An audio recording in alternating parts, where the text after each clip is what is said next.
ಜುಮ್ರಿ ಪಾರಿವಾಳಗೆ ಎಲ್ಲಿಗೂ ಹೋಗಕ್ಕೂ ಬರಕ್ಕೂ ಆಗ್ತಿರ್ಲಿಲ್ಲ. ಅದರಿಂದ ಆ ಆಲದ ಮರದಲ್ಲಿ ಇರುವ ಎಲ್ಲಾ ಪಕ್ಷಿಗಳು ಅದಕ್ಕೆ ತಿನ್ನೋದಕ್ಕೆ ಏನೋ ಒಂದು ಆಹಾರವನ್ನು ತಂದ್ಕೊಡ್ತಾ ಇತ್ತು. ಒಂದಿನ ಏನಾಯ್ತಂದ್ರೆ, ತಗೊಳ್ಳಿ ಚಿಕ್ಕಮ್ಮ, ನಮ್ಮತ್ತೆ ನಿಮ್ಗೆ ಪಕೋಡಿ ಕೊಟ್ಟು ಕಳ್ಸಿದಾರೆ. ನೀನು ಚೆನ್ನಾಗಿರ್ಬೇಕು ಮಗು. ನಿಮ್ಮ ಅತ್ತೆ ನನಗೆ ಪಕೋಡಿ ಕಳ್ಸಿ ತುಂಬಾ ಒಳ್ಳೇದ್ ಮಾಡಿದ್ರು. ತುಂಬಾ ಹೊತ್ತಿಂದ ಹಸುವಾಗ್ತಾ ಇತ್ತು. ಯಾರು ಏನು ಆಹಾರ ತಗೊಂಡ್ ಬಂದೇ ಇಲ್ಲ. ಅವ್ರಿಗೇನು, ಅವರು ಒಂದ್ಸಲ ಹೇಳ್ತಾರೆ, ಆದ್ರೆ ಮಾಡ್ಬೇಕಾಗಿರೋದು ನಾವಲ್ವಾ? ಮನೆ ಕೆಲ್ಸ ಮಾಡ್ಕೊಂಡು ನಿಮ್ಗೆ ಬೇರೆ ಚಾಕ್ರಿ ಮಾಡ್ಬೇಕು.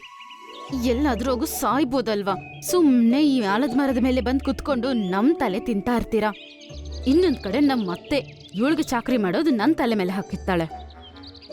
ಜುಮ್ರಿ ಪಾರಿವಾಳ ಆ ಪಕೋಡನ ಬಾಯೊಳಗಡೆ ಇಡುತ್ತೋ ಇಲ್ವೋ, ಅದು ಪಾಪ ತುಂಬಾನೇ ಖಾರ ಇರುತ್ತೆ. ಅದು ಜೋರಾಗಿ ಕೆರ್ಚುತ್ತೆ.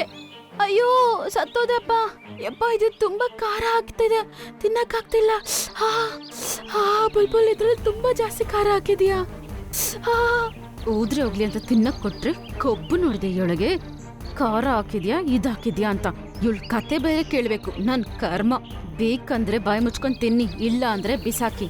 ನಮ್ಮ ಅತ್ತೆ ಹೇಳಿದ್ಲು ಅಂತ ಪಕೋಡ ಕೊಡಕ್ ಬಂದೆ ನಾನು. ಇಲ್ಲ ಅಂದ್ರೆ ಆ ಬಿಸಿಯಲ್ಲಿ ನಿಂತ್ಕೊಂಡು ಪಕೋಡ ಮಾಡ್ಬಿಟ್ಟು ಸಾಯ್ತಾ ಇದ್ದೆ. ಅದ್ರಲ್ಲಿ ನಿಮ್ಗ್ ಬೇರೆ ಕೊಡಕ್ ಬಂದ್ಬಿಡ್ತೀನ ನಾನು.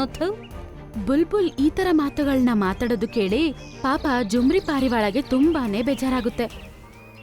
ಪಾಪ ಅದಕ್ಕೆ ತುಂಬಾ ಹಶ್ವಾಗ್ತಾ ಇತ್ತು. ಅದಕ್ಕೆ ಅದು ತುಂಬಾ ಖಾರ ಇದ್ರೂ ಪರವಾಗಿಲ್ಲ ಅಂತ ಒಂದೊಂದೇ ತಿಂತಾ ಇತ್ತು.